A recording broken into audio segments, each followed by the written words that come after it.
Would you fight for animals? This guy, Black Manta, is polluting the ocean with his trash. And even though Aquaman just got done fighting a war, he's not gonna stand for it.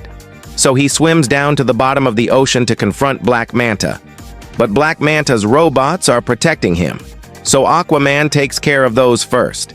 And then he finds all these poor sea turtles stuck in plastic. So he helps them out by cutting the plastic, and then he releases them back into the ocean. And because of his actions, the sea sparkles clean again. The moral of the story: don't be a jerk. Protect nature and the living beings around you. And if you want to see more stories like this, stay tuned.